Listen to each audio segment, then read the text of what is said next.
Ya, mapan dulu baru nikah. Iya. Kamu nih kan? Bukan, maksudnya di zaman sekarang kan ekonomi lagi gini juga kan. Oh iya, oke, ngerti ya. Krisis juga kan. Iya, bensin mahal. Bensin mahal. Emang mapan tuh kamu apa sih namanya? Gini. Menurut aku ya, mapan tuh kondisi ekonomi kita. Mapan tuh, kok kan disebut mapan tuh? Itu di saat kondisi ekonomi kita tuh udah lebih dari cukup.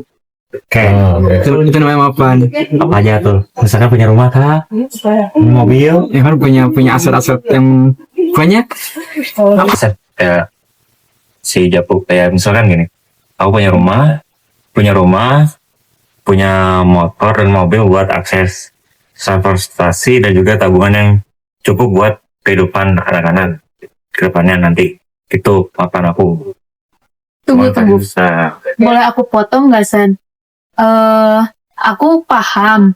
Kayak rezeki itu udah ada yang ngatur, tapi kayak untuk bayar kayak biaya KPR atau kebutuhan sehari-hari, kebutuhan pokok dan lain sebagainya, itu kan dibayar pakai uang dong.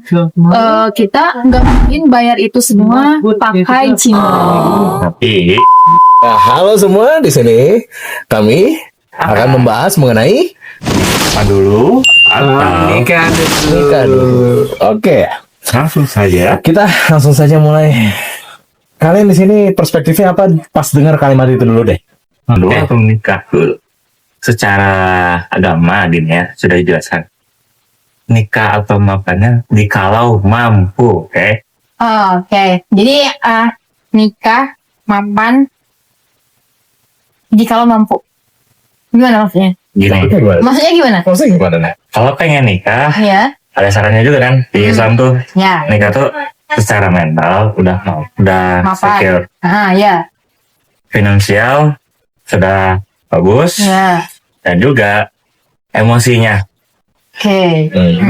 Jadi secara agama Islam pun bahwasannya lebih baik kita tuh mapan dulu. Karena apa? Mapan itu mempersiapkan jenjang yang lebih serius nantinya. Oke, jadi jadi dari pandangan kamu tuh Bill kayak misalnya mapan tuh bukan berarti semata-mata tentang uang. Bukan semata-mata. Jadi mapan yang di sini yang dimaksud mapan bukan semata-mata uang, tapi kayak mapan tuh bukan tentang perihal finansial kan? Bukan tentang Mental material gitu. tadi ya. Mapan secara mental, kesiapan juga. Iya. Terus juga kayak emosional seperti apa. Iya. Pola pikir lah yang pastinya. Iya, pasti pola pikir. Tuh Oke. benar-benar ini karena pas nikah pasti kita kan ada dua insan ini pola pikir yang berbeda. Iya. Gimana kalau misalnya ada masalah tapi egois gitu dua-duanya. Oke. Dan itu yang kejadian di zaman sekarang. Mereka tuh menaikkan ego mereka. Mereka tuh tidak mau, keduanya tidak mau menurunkan egonya untuk menemukan titik tengah. Padahal di agama pun mereka tuh harus dituntut seperti itu. Karena apa? Mereka tuh udah jadi satu ini. Ya, musyawarah juga itu bagian Musyawarah penting tuh. Masalah bagian penting dalam agama. Kita harus menemukan titik di mana semua orang itu bisa diuntungkan dan tidak ada pertengkaran atau perselisihan. Karena Ya. perselisihan ini juga jatuhnya berdosa lagi, balik lagi. Iya. Apalagi dalam konteks hubungan pernikahan. Iya. Sama jangan lupa restunya ya. Kan sama-sama banyak yang tentang lari kan. Nih, boleh aku? Karena aku sering dengar nih kata orang-orang zaman sekarang ya, kalau nikah tuh proses bersama. Iya. Iya. Nah itu buat kalian tuh, kalian bisa nerima nggak sih kalau misalkan nikah tuh bisa menjadi salah satu buat wadah proses bersama gitu sama pasangan kalian? Apa kalian mau? Tapi kan belum apa nih, tapi udah nikah. Kalian tuh tau nggak sih berproses bersama-sama sama pasangan kalian gitu? Mau nggak? Iya. Itu bisa. Itu opsi. Tapi bukan berarti kalau misalnya kita udah mapan, kita nggak perlu proses juga ya. Iya. Karena balik lagi, apa yang kita hadapi di saat kita masih single atau di saat kita masih sendiri dan belum ada hubungan pernikahan itu berbeda dengan apa yang kita hadapi setelahnya. Porsinya juga berubah, apa yang apa jenis-jenis yang kita hadapi juga berubah. Itu. Kalau menurut sih gitu ya. Tapi ada sanggahan kah? Kira-kira. Enak sih. Sebenarnya banyak pasangan yang ragu menikah karena merasa belum memiliki penantian di surat An-Nur ayat 32 bahwa Allah tuh sudah mencukupi orang-orang yang akan menjalani sunahnya gitu, kayak Allah tuh mau mencukupi mencukupi segalanya gitu buat orang-orang yang mau ke ke arah yang halal lah gitu. Benar sih, tapi itu juga harus ada tambahan dari orangnya. Orang itu mau berusaha gitu buat menghidupi keluarganya. Tapi pasti kalau misalkan nggak ada usaha, kalian cuman kayak berserah diri kayak pokoknya iya pas terlalu usaha tuh nggak akan berhasil gitu. Jadi kita tuh harus ada kemauan juga dari kitanya sendiri. Gitu sih kata aku. Nah, pertanyaannya dari sini tuh apakah kita bisa menarik siapa yang punya obligasi paling tertinggi di sini? Siapa yang paling punya kewajiban dalam menentukan ini, dan siapa yang paling berkewajiban untuk memastikan semuanya itu lancar? Kalau memastikan semuanya lancar, menurut aku ya, dari dua pihak. Ya, Komitmen sih lebih. Komitmen ya namanya. Terus yang apa sih satu lagi? Memastikan semuanya. Apa yang satu lagi apa? Ya, obligasi untuk intinya memastikan kalau itu tuh kondisi ekonomi itu mapannya itu dari siapa gitu. Siapa yang harus mapan dulu Oke. baru gitu ya. Menurut aku ya, itu juga tergantung dari dua orang tersebut. Tapi kalau opini aku sendiri, cowok sih. Kenapa? Karena dalam Islam cowok tuh wajib menafkahi keluarganya. Dia tuh jadi punggung dari keluarganya. Iya. Itu sih menurut aku gitu. Tapi bukan berarti juga cewek tuh kayak sekedar benar apa yang dibilang Jaku, sejatinya cowok emang udah diwajibkan dari dalam pandangan agama apapun itu, cowok tuh emang wajib buat nafkahin si istri. Karena itu udah, kalau ibaratnya gini, kalau udah nikah ya udah berarti lo harus bisa menanggapian orang gitu ya.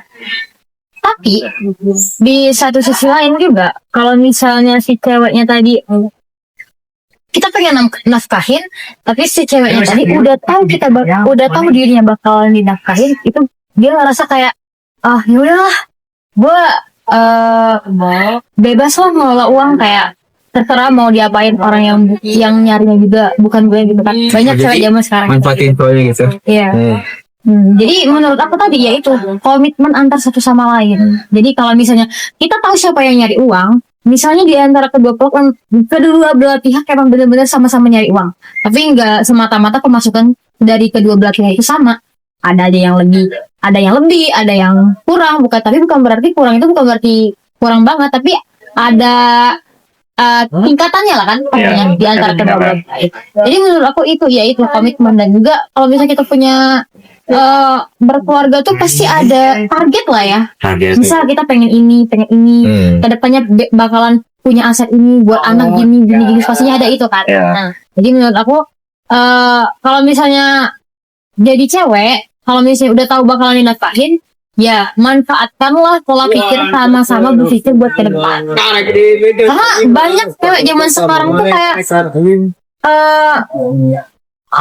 cewek yang pengen dinafkahin tapi nggak bisa nafkahin diri sendiri tuh banyak. Ini kalau misalkan mereka dituntut banyak hal, pasti dibilangnya patriarki gitu kan. Iya, nah iya betul. Kalau misalnya dituntut diatur nih dari cowok kan, kayak kamu harus gini, nanti dia bilangnya kayak patriarki kan. Iya. Paling victim kan ujungnya. Iya. Nah itu Sering dipanggil apa namanya? Standar TikTok ya? standar TikTok, benar. Karena zaman sekarang kan memang kayak scroll TikTok dikit, kayak nggak bisa ngeliat orang tuh aneh dikit dari kamu nih nggak sih? Ya, Segala tren tuh kita tuh harus aku bisa lah gitu. Nah, di generalisir nggak ada. iya. Permasalahannya itu. Padahal itu. Kalau masalah kewajiban itu kan udah ditentuin kan. Kalau misalkan nih, misalkan suami pengen kayak saya nggak bisa tolongin aku ini misalkan bantuin beres rumah gitu kan. Iya. Itu nggak karena suaminya meminta, itu si istrinya itu diperbolehkan, bukan istri malah ngebilang suaminya hati-hati. Ya, padahal karena sejatinya suami itu tugasnya juga bebersih rumah juga. Iya benar. Kalau misal ada kekuatan untuk melakukannya, kenapa tidak? Iya. Itu bentuk dari apa? Itu bentuk dari kehidupan sejarah. Ya, tuh balik lagi tadi. Kalau udah kayak berkomitmen satu sama lain, artinya kita udah siap dari segi kemampuan tadi, maupun secara mental, maupun secara pola pikir, finansial, gitu. Jadi menurut aku nikah mapan dulu atau nikah dulu itu tuh balik lagi ke kacamata masing-masing. Iya. Ya. Kita nggak bisa menjudgment orang yang belum mapan tapi dia udah nikah, nggak bisa. Karena di dalam Islam juga kalau misalnya percuma dia kayak nggak punya tujuan lah dia mau mapan atau enggak, tapi dia tetap lama pacaran. Terus juga nggak mungkin juga mereka lama pacaran itu semakin lama pacaran semakin banyak dosa yang dia tampung kan. Iya, pasti. Jadi kalau dia banyak dosanya di situ, ya udah mending dia nih. Masalah ada kemapanan atau masalah apa itu, ya udah itu udah jadi tanggung jawab mereka. Karena itu konsekuensi yang bakal mereka dapat kan. Iya. Karena pola pikirnya tadi berarti dia kayak siap nikah tapi belum ada kemapanan, bukan jangan boro-boro finansial. Pola pikir aja belum kan? Iya. Kalau kayak gitu. Belum dewasa. Belum dewasa. Berarti kalau misalkan udah nikah tapi masih di ini sama orang tuanya. Nah, itu lebih parah. Numpang ya jatuhnya. Numpang.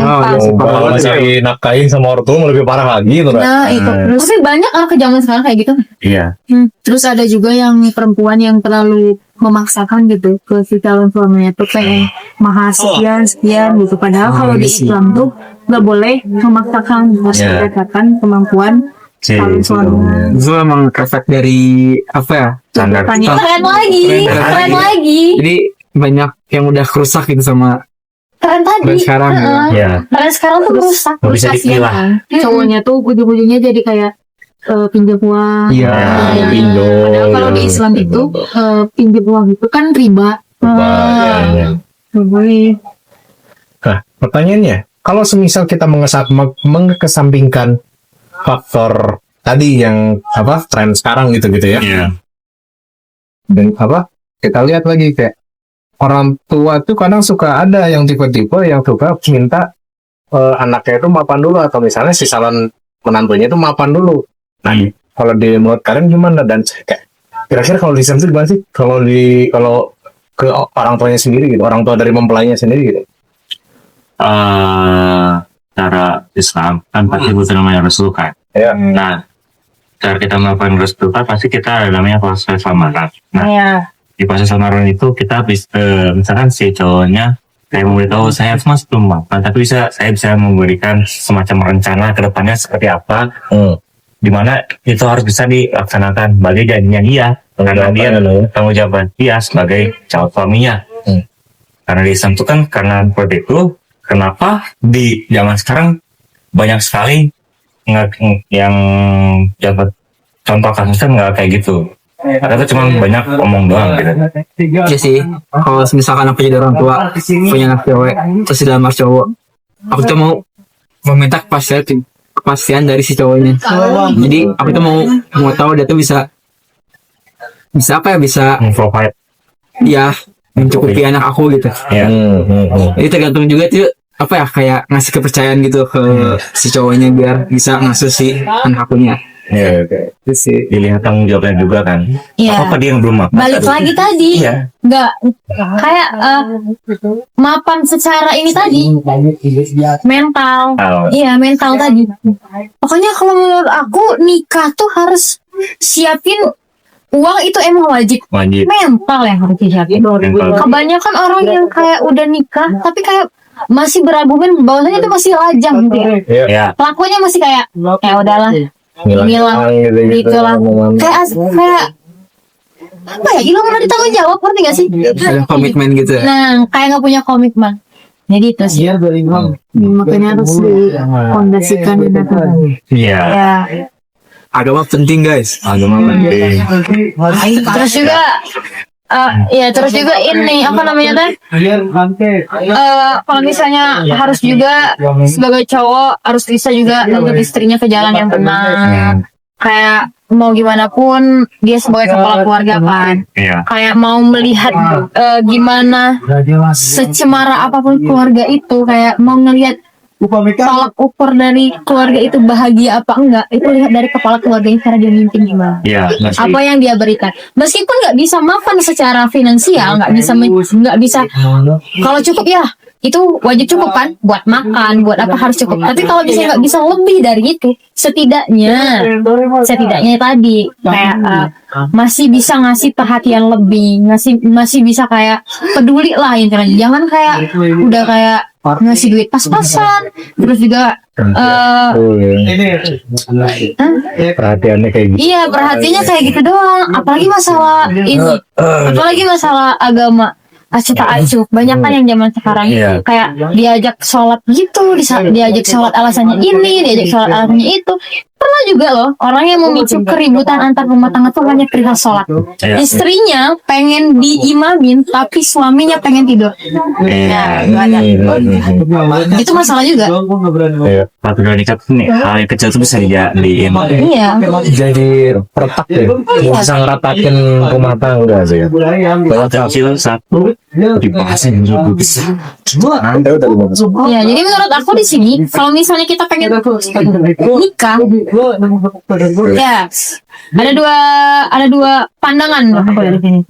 Kalau misalnya emang takdirnya jodohnya mau nikah dan memang finansialnya masih belum cukup, atau bukan belum cukup, hanya pas-pasan gitu kan buat kedepannya, tapi ada planning lah buat kedepannya kita bakalan harus ngapain ya, pasti ada target kan. Targetnya. Setidaknya tuh siap dari Hal yang lainnya. hal yang lain kayak mental, diri, terus juga kayak tanggung jawab lah istilahnya. Nah, Tanggung jawab juga bukan dari satu pihak, tapi dari kedua belah pihak. iya.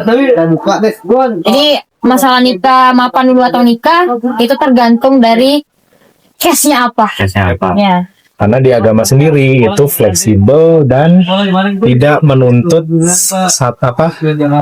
yang menikah dulu baru mapan atau mapan dulu baru nikah. Iya, karena itu kesiapan dari masing-masing lah ya. Yes. Gimana cara menanggapinya dan gimana cara menjalaninya.